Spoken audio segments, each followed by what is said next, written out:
ओंकारा मित्रमंडळाचा संस्थापक अध्यक्ष दीपक जयस्वाल मी.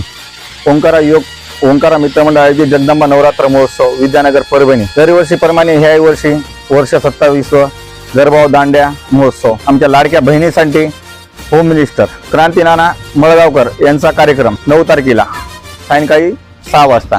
तसेच 9 दिवस गरबाव दांड्या स्पर्धा, त्यात रोज रोख रकमेचे पारितोषिक वेगळे आहेत आणि 9 दिवसाच्या नवरात्राच्या पूर्ण 9 दिवस महोत्सवामध्ये 2,22,222 रुपये पारितोषिक दिला जाणार आहे. आणि विशेष म्हणजे महिलांसाठी जे आमच्या लाडक्या बहिणीसाठी जे होम मिनिस्टरचा कार्यक्रम ठेवण्यात आलेला आहे, त्याच्यात पहिलं प्राइज आहे सोन्याची नथनी, दुसरं प्राइज आहे वॉशिंग मशीन, तिसरं प्राइज आहे फ्रीज आणि चौथं प्राइज आहे मिक्सर आणि 5वं प्राइज आहे डिनर सेट. आणि तसेच प्रत्येक जिंकणाऱ्या 5 पारितोषिकाला झुमका पैठणी मानाची हे सुद्धा आहे. आणि विशेष दुसऱ्या 5 पैठण्या देण्यात येणार आहेत. असं तब्बल 10 बक्षिसं काढण्यात येणार आहेत. तरी सर्व महिलांनी जास्तीत जास्त सहभाग घ्यावा हीच विनंती.